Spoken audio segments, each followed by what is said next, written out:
नहीं, पीटा जाना तो ठीक नहीं है। लेकिन जो आंदोलन लोग कर रहे थे, आंदोलन करने का एक जगह तय है, वेन्यू तय है। डाक बंगला चौराहा पर तो आंदोलन का वेन्यू तय नहीं है। इसके बावजूद भी अगर आंदोलन किए छात्रों ने, तो हमें लगता है कि सरकार को पीटने के बजाय बातचीत करना चाहिए था। सरकार के शिक्षा विभाग के जो अपर मुख्य सचिव हैं, जो होम सेक्रेटरी हैं, इन लोगों ने प्रेस कॉन्फ्रेंस करके चीज़ों को स्पष्ट किया। तो जब आप चीज़ों को स्पष्ट कर ही रहे थे तो आंदोलन से पहले करते, या जब आपने डोमिसाइल ख़त्म किया उसी समय ये बातें आप कहते, तो उस समय तो ये बात आई नहीं। या जब छात्रों का आंदोलन हुआ तो आंदोलन के एक प्रतिनिधिमंडल को बुलवाते और उनको ये बात बताते। ये पुलिस का तो एक खास चरित्र है। मतलब हम तो लंबे समय से छात्र राजनीति में हमने देखा है कि पुलिस जब भी कोई प्रोटेस्ट करती है तो उसमें कुछ पुलिस वाले इस तरह के होते हैं जो एकदम व्यक्तिगत स्तर पर जा कर के किसी छात्र को पीटना शुरू करते हैं, वो ऑर्डर से आगे निकल करके। तो ये तो पुलिस की एक ओवरऑल ट्रेनिंग का भी मामला है कि पुलिस का रवैया आम लोगों के प्रति, आंदोलनकारियों के प्रति किस तरीके का हो। ये हमें लगता है कि ऐसे सरकार कहती है ये ज़रूरी नहीं है, बल्कि पुलिस के पूरे बनावट में ही ये चीज़ें चली गई हैं। कई सारी विसंगतियां तो इस नियमावली में रही हैं। जैसे जो पूर्व नियोजित शिक्षकों की परीक्षा लेने की बात हो रही है, उसमें सबसे बड़ा मेरा जो तर्क है, वहाँ क्यों विसंगति है, क्योंकि जब सरकार ने सभी जिलों को चिट्ठी लिख करके रिक्तियों की मांग की थी, उस समय जो कैटेगरी बना करके दिया गया था उसमें था परमानेंट टीचर आपके यहाँ कितने हैं, आपके यहाँ नियोजित शिक्षक कितने हैं, और रिक्त पद कितने हैं, खाली पद कितने हैं। यानी परमानेंट और नियोजित शिक्षकों को आपने कार्यरत शिक्षकों में गिना। ये शब्द इस्तेमाल किया गया कि ये कार्यरत शिक्षक है, इसमें गिन लिया, और उसके बाद जो खाली पद हैं वो आपने मंगवाया। नमस्कार, NBC 24 देख रहे हैं आप, मैं हूं आपके साथ अभिषेक। देखिए, शिक्षक बहाली को लेकर बिहार के शिक्षक अभ्यर्थी दर दर भटक रहे हैं। तो वहीं बीते दिनों अभ्यर्थी लगातार पटना की सड़कों पर आंदोलन कर रहे थे, वहीं अभ्यर्थियों को बर्बरतापूर्वक पटना पुलिस के द्वारा पीटा गया। बहाली को लेकर आज बात करेंगे। हमारे साथ बात करने के लिए माले विधायक संदीप सौरभ है। संदीप सौरभ जी, अभ्यर्थियों को पीटा जा रहा है, महिला अभ्यर्थियों को पीटा जा रहा है, क्या हो रही है बिहार में? नहीं, पीटा जाना तो ठीक नहीं है। लेकिन जो आंदोलन लोग कर रहे थे, आंदोलन करने का एक जगह तय है, वेन्यू तय है। डाक बंगला चौराहा पर तो आंदोलन का वेन्यू तय नहीं है। इसके बावजूद भी अगर आंदोलन किए छात्रों ने, तो हमें लगता है कि सरकार को पीटने के बजाय बातचीत करना चाहिए था। जैसे डोमिसाइल पे ही छात्रों का आक्रोश था, और हमने देखा कि सरकार के शिक्षा विभाग के जो अपर मुख्य सचिव हैं, जो होम सेक्रेटरी हैं, इन लोगों ने प्रेस कॉन्फ्रेंस करके चीज़ों को स्पष्ट किया। तो जब आप चीज़ों को स्पष्ट कर ही रहे थे तो आंदोलन से पहले करते, या जब आपने डोमिसाइल ख़त्म किया उसी समय ये बातें आप कहते, तो उस समय तो ये बात आई नहीं। या जब छात्रों का आंदोलन हुआ तो आंदोलन के एक प्रतिनिधिमंडल को बुलवाते और उनको ये बात बताते कि भाई हम इसलिए हमने ये फैसला लिया है। तो ये करना चाहिए था, ये हमें लगता है। अभ्यर्थियों के द्वारा यह आरोप लगाया जा रहा है कि अभी तक कोई कार्रवाई नहीं हुई है, पुलिस के द्वारा ईंटा पत्थर फेंका गया और हम लोगों के ऊपर आरोप मढ़ दिया गया और हम लोगों को बर्बरतापूर्वक पीटा गया। ये पुलिस का तो एक खास चरित्र है।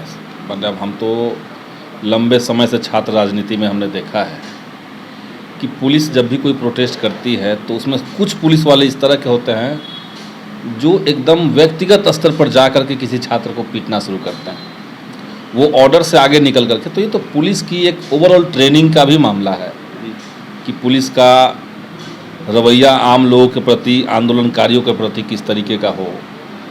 ये हमें लगता है कि ऐसे सरकार कहती है ये ज़रूरी नहीं है, बल्कि पुलिस के पूरे बनावट में ही ये चीज़ें चली गई हैं।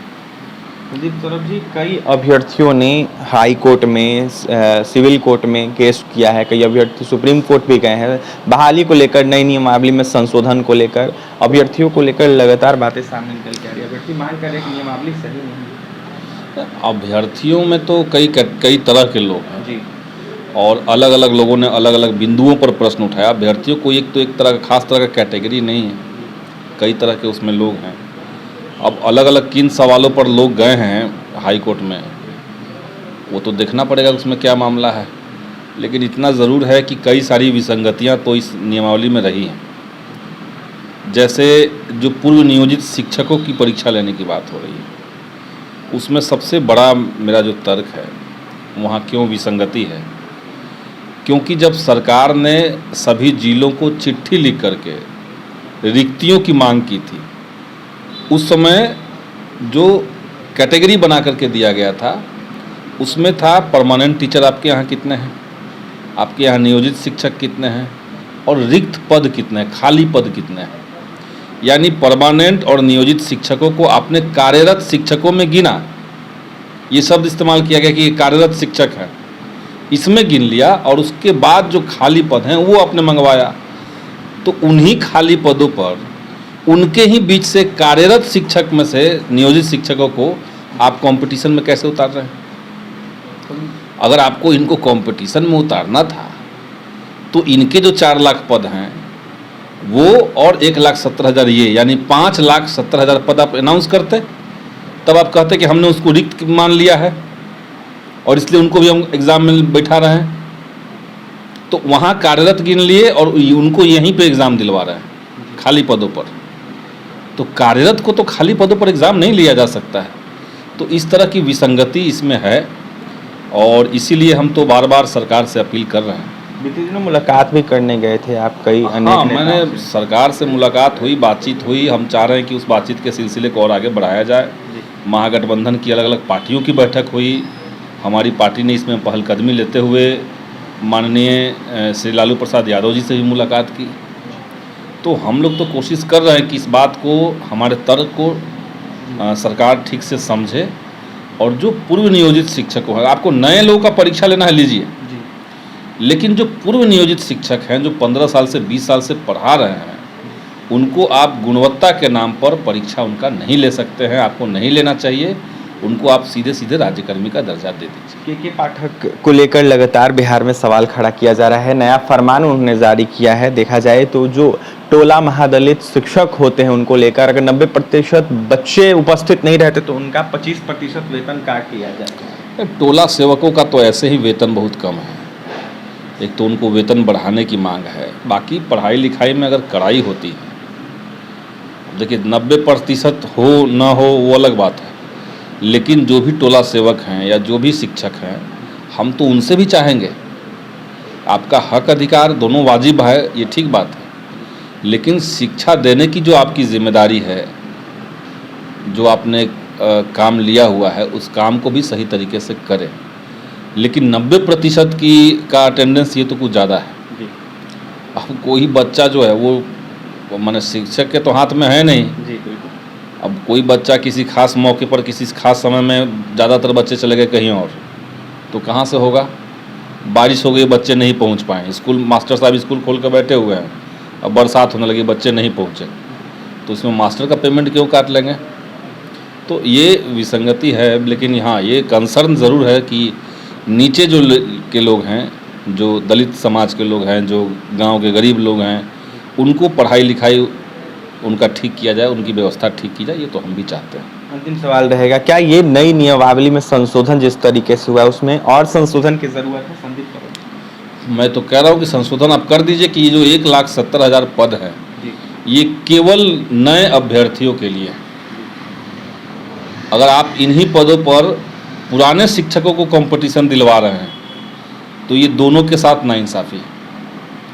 तो एक संशोधन सरकार करे कि ये अनाउंस कर दे कि इस विज्ञापन में सिर्फ नए जो अभ्यर्थी हैं वो भरेंगे, पुराने जो शिक्षक हैं उनको इस पे अप्लाई करने की ज़रूरत नहीं है, उनको हम राज्यकर्मी का दर्जा बिना शर्त देंगे। ये आप अनाउंस कर दीजिए। कोई इसके चलते कोई इकोनॉमिकल बर्डन सरकार के ऊपर नहीं बढ़ रहा है। लोगों को लग रहा है कि भाई पुराने शिक्षक हैं, क्यों फोकट में सरकार उनको वेतन बढ़ा देगी। कोई इकोनॉमिकल वेतन नहीं, मतलब बर्डन सरकार के ऊपर नहीं आएगा। मुश्किल से एक टीचर के ऊपर 500 से 1000 रुपये का उनका वेतन में बढ़ोतरी हो रहा है, इससे ज़्यादा वेतन नहीं बढ़ रहा है। हाँ, जो नए शिक्षक अभी गए हैं उनका कह सकते हैं कि 2-3 हज़ार 4 हज़ार बढ़ जाएगा, लेकिन पुराने शिक्षकों का तो 500 से 1000 रुपये के आसपास बढ़ रहा है। कुछ लोग तो ये भी करें कि हमारा वेतन बल्कि घट जाएगा, तो सरकार के ऊपर कोई वित्तीय बोझ नहीं बढ़ने जा रहा है। सारे शिक्षकों को राज्यकर्मी का दर्जा देकर के उनका सम्मान करें और उनसे क्वालिटी एजुकेशन आप शुरू कराने के लिए उनकी ट्रेनिंग करवाएं और बाकी चीज़ों को ठीक करें। पे सिस्टम को लेकर भी लगातार अभ्यर्थी आक्रोशित है। अभ्यर्थी कह रहे हैं कि 1994 और 99 में जिस तरीके से बहाली हुई थी उस हिसाब से अभी देखा जाए जिस तरीके से बहाली होने वाली है वेतन उस टाइप का नहीं मिल पा रहा है। यानी कि उनका कहना है कि वेतन जितना मिलना चाहिए उतना नहीं मिल पा रहा है। चपरासी हाँ, अभी वेतन किसी को मिला, बहाली अभी हुई नहीं है। अब वेतन तो सही बात है, अब उतना हाई क्वालिटी का तो वेतन नहीं है, लेकिन सरकार के पास जो वित्तीय स्थिति सरकार की रहेगी उसी में ना रास्ता निकाला जाएगा। ऐसा तो नहीं कि बाकी जगह पे अनाप शनाप खर्च करके और उसे सरकार यहाँ पे वेतन काट रही है। सच बात है कि बिहार अपेक्षाकृत एक गरीब राज्य है। केंद्र सरकार का जो समर्थन बिहार को मिलना चाहिए वो नहीं मिलता है, बल्कि उल्टे केंद्र सरकार की तरफ से शिकंजा कसा जा रहा है। वैसी स्थिति में भी अगर बिहार सरकार इतने बड़े पैमाने पर कोई बहाली कर रही है तो उसमें वेतनमान को लेकर के इतना बड़ा हंगामा मेरे ख्याल से है भी नहीं और होना भी नहीं चाहिए। बहाली हो जाए उसके बाद फिर देखा जाएगा।